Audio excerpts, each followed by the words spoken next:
And here's another one. I think creating a level playing field here means that everyone is an equal size, and so there's an equal voice. You know, you probably notice when you're on Zoom calls and someone doesn't have their video on, you tend to not notice them as much as people who have their video on, and the size matters also. So here building offices that remote people are equally represented, it puts the challenge to organizations to upgrade their infrastructure to make this work well.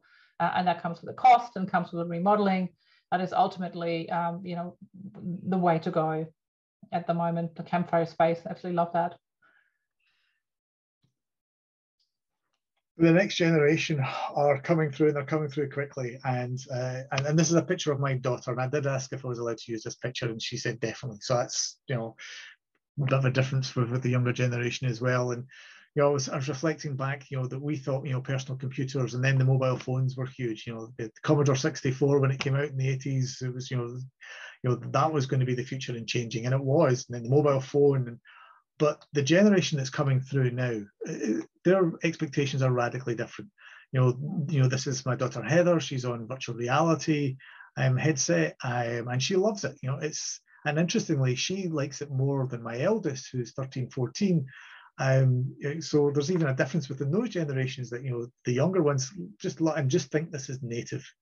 And she said to me the other day that she thinks that people who go into the office are just crazy, and she can't understand why people would actually physically go into an office at all. And I think, Christiane, your daughter said something similar to you as well. My 17-year-old, she's challenging, my life in that way. She said, why would anyone work 9 to 5? It sounds like death. And why would you want to go to the same place every day? And, so it's just, they don't find that particularly exciting. And here's an opportunity for them to shape it, and for us to be shaping it as well. And, what does work mean?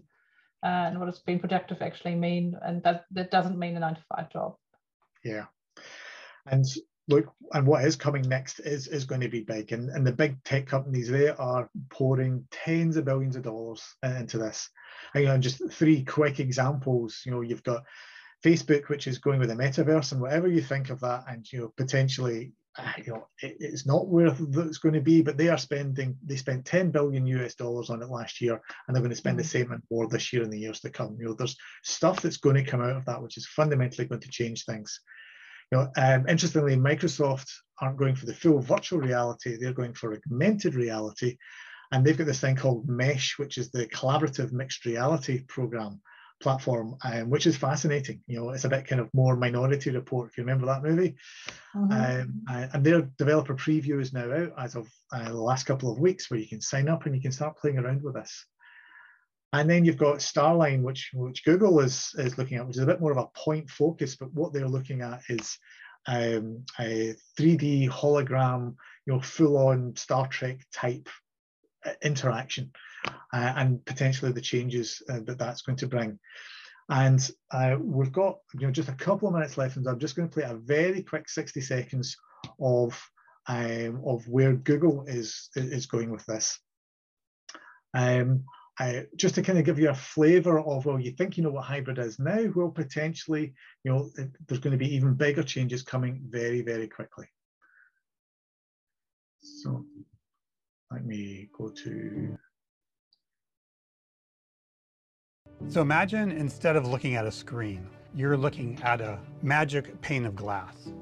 And through that glass, you're seeing another person on the other side. Hi, can you see me? Say hi to Auntie. Oh my gosh, I love you. Eddie!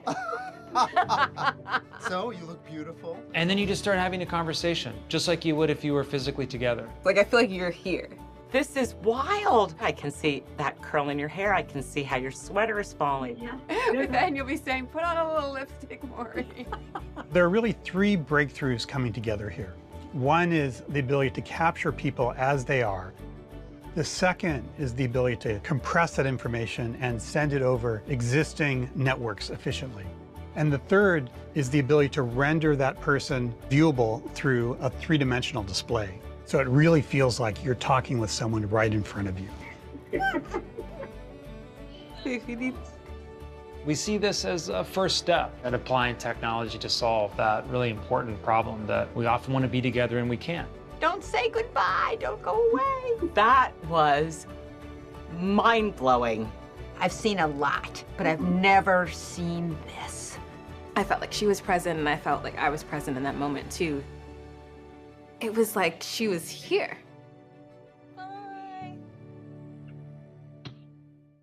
So a bit of future sci-fi just to kind of wrap things up. That well, we might think things have changed a little bit just now. Wow, there's some amazing changes that are coming and coming down the track. There's even more, you know, like this is the whole market of virtual real estate and non-fungible tokens, and you know, people having virtual real estate to meet in Zoom. So there's like the next thing that's even there. It's already out there. We had people, you know, I just read an article this morning, someone bought a penthouse in virtual reality to host their guests and their Zoom partner. So much out there that is emerging, and technology is making it happen, and also how people want to work. So yeah, there's some cool stuff there. We've got a request to share the links to the video. So after this, we'll make sure that we share the presentation as well as the links. Yes. And look, that's just a very little touch of, you know, the future of work, and so it's been a very quick